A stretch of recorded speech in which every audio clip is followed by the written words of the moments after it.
கபடி கபடி கபடி கபடி கபடி கபடி கபடி கபடி கபடி கபடி கபடி கபடி கபடி கபடி. எங்கள் ஊர் தமரெட்டிப்பாளையம்.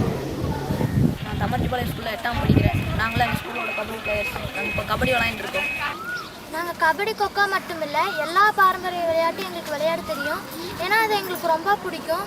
ஆனால் எங்கள் தம்பி தங்கச்சிங்கெல்லாம் அப்படி இல்லை, அவங்க வேறு மாதிரி இருக்காங்க. அவங்க எப்படி இருக்காங்கன்னு உங்களுக்கு தெரியுமா?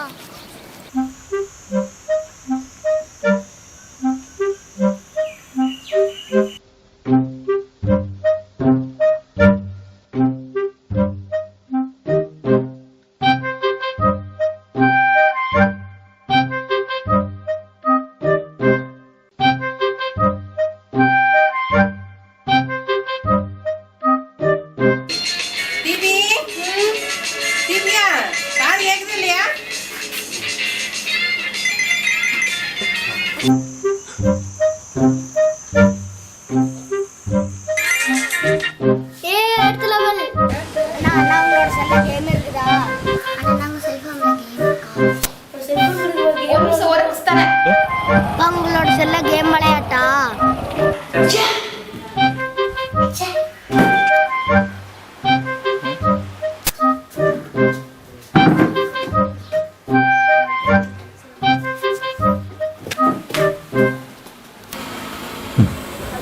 இவங்க இப்படி தான் இருக்காங்க. செல்ஃபோனில் விளையாடுற கேம்ஸ் தான் இவங்களோட உலகமே. இவங்க மட்டும் இல்லை, இப்போ இருக்கிற காலத்தில் எல்லார் வீட்லேயும் இதுதான் நிலைமை. பெற்றவங்களுக்கும் தங்களோட குழந்தைங்க பெரிய பெரிய ஸ்மார்ட் ஃபோன் எல்லாம் ரொம்ப ஈஸியாக யூஸ் பண்ணுறாங்க அப்படிங்கிறது கௌரவமாகவும் பெருமையாகவும் மாறிட்டுருக்கு. நம்ம சின்ன வயசில் ரசித்து விளையாண்ட, எல்லோரும் ஒன்றா சேர்ந்து விளையாடின பாரம்பரிய விளையாட்டுகள்லாம் எங்கே போச்சு? இனி வர்ற தலைமுறைங்க அதெல்லாம் தெரிஞ்சுக்காம வீட்டுக்குள்ளேயே முடங்கி கிடக்கணுமா? அது தப்பு இல்லையா? இது போய் முடிகிற இடம் ரொம்ப மோசமாக இருந்துருமோங்கிற பயமும், அவங்களை எப்படியாவது சரியாக வளர்த்துறணுங்கிற பொறுப்பும் எங்களுக்கு நிறையவே இருக்குது. இவங்களை எப்படியாச்சும் கிரவுண்டுக்கு கூப்பிட்டு வந்து விளையாட வைக்கணும். பாரம்பரிய விளையாட்டுகளில் தான் உண்மையான சந்தோஷமே இருக்குங்கிறத புரிய வைக்கணும்னு நினச்சோம். அதனால நாங்கள் நிறைய டிஸ்கஷன் பண்ணோம், நிறைய ஐடியாஸ் கிடைச்சிது. அந்த மாற்றம் தான் இப்போ எங்கள் பள்ளியில்.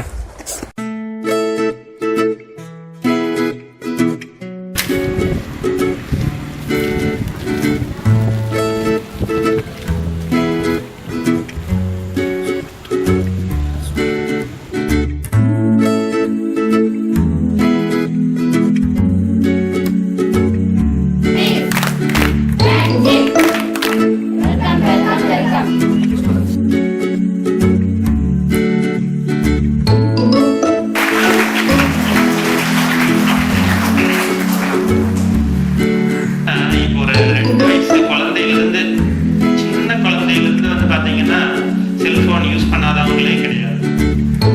அப்போ எல்லா ஏஜ்லையுமே பிறந்த குழந்தை அதுக்கு நினைவு தெரிஞ்சதுலேருந்து இதுதான் அப்படிங்க தெரிஞ்சதுலேருந்து எல்லாருமே செல்ஃபோன் யூஸ் பண்ணுறாங்க. ஏன்னா அந்த இதுக்கு வந்து பார்த்தீங்கன்னா அவ்வளோ அட்ராக்ஷன், நம்ம அடிக்ட் ஆகிட்டோம். செல்ஃபோன் யூஸ் பண்ணுறதுனால மெயினாக வர ப்ராப்ளம் வந்து நம்ம கண் பார்வை தான் வந்து இழப்பு ஏற்படும். அதனால வந்து பார்த்தீங்கன்னா கண்களுக்கு வந்து கண்கள் வந்து நம்ம கண்ணாடி போடுற அந்த தொந்தரவு ஒன்று ஏற்படும்.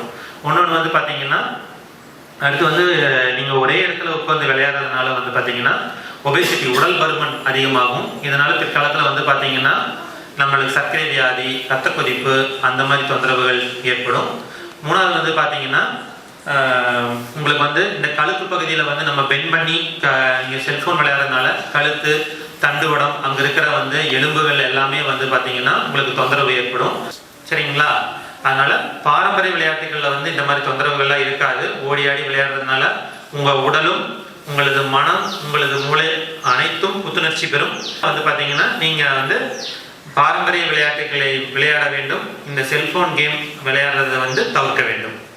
சரிங்களா?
எப்பவுமே படுத்துட்டு விளையாண்டுட்டே தான் இருப்பா. அவ ரொம்ப கண்ணு பாதிப்பா இருந்து நான் ரொம்ப கவலைப்பட்டுட்டு இருந்தேன். ஆனா இப்ப அவள வெளியில விளையாடுறா. ஏன்னா அதுக்கு காரணம் எங்க ஸ்கூல்ல பாரம்பரிய விளையாட்டெல்லாம் சொல்லி கொடுக்கறதுனால இவ ரொம்ப அதையும் கத்துக்கிட்டு அது மேல ரொம்ப விருப்பம் போட்டு வெளியிலேயே விளையாண்டுட்டு இருக்கா.